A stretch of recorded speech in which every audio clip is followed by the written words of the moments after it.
Oh my goodness. Tell me my eyes are deceiving me, Tamara. There was a CBC freelance contributor. I believe she's based in Winnipeg. And she sent out a death threat to English internet personality Oli London. And she did so because he speaks out against gender ideology. I mean, so much of her tweet is profane. I mean, I'd feel uncomfortable saying it on air. But is she Well, we still should just with the warn people. contributing to CBC right now? Yeah, I'm not, as far as I know, listed on the website as a contributor.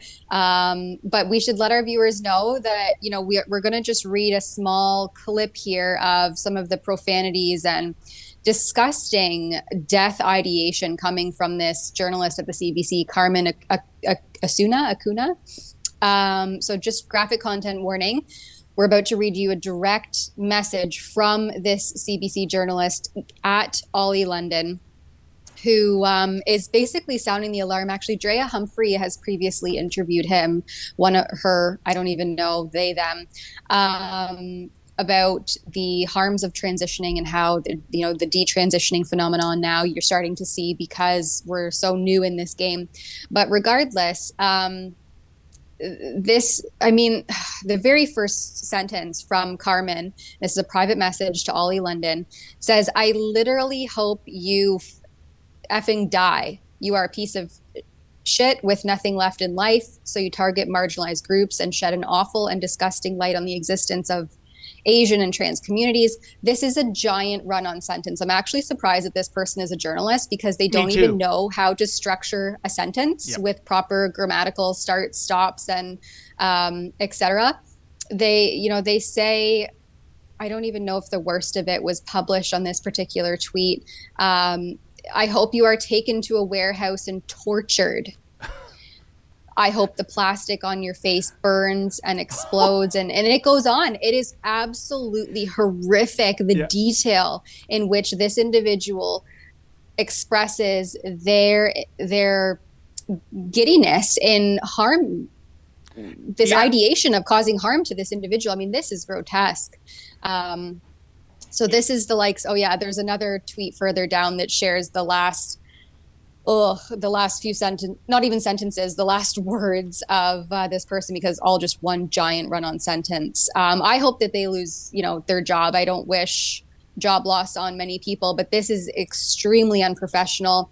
And as it says in the one photo there, if we can get back down to the second tweet, I think it is the CBC's journalistic standards and practices, right? There's a link on that second tweet in the thread under about the author. Well, would this contradict or counteract the CBC's journalistic standards and practices? I would certainly hope so.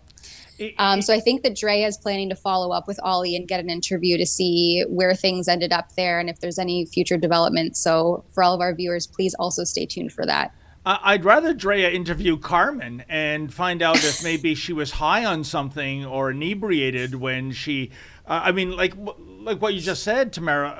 For someone that's passing herself off as a journalist and you can't even structure a sentence with the proper punctuation, the fact that you have to fall back to f-bombs and other profanity to make your point, or maybe, I don't know, maybe there's some nuance that you and I are missing when she says that she wants him, Ollie, dragged into a warehouse and tortured. It's so perverse. We just said a few minutes ago, in response to a viewer super chat, that we're not about advocating violence and death to any person or any identifiable group.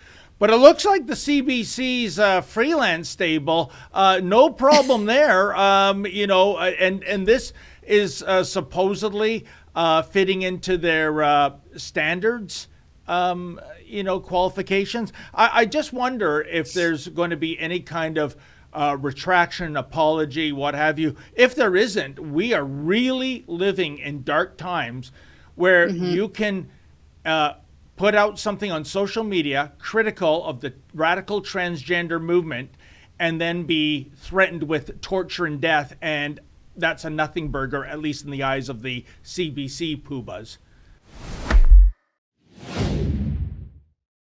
That's a clip from something we call Rebel News Daily. It's our daily live stream hosted by my friend David Menzies, but the show also includes a rotating cast of hosts and special guests, including me. It's a great way for us to talk about the news of the day as the news is happening in an unscripted fashion, and it's an awesome way for you to interact with us as well. We stream every weekday, 1 p.m. Eastern, 11 a.m. Mountain, wherever you find Rebel News. See you there.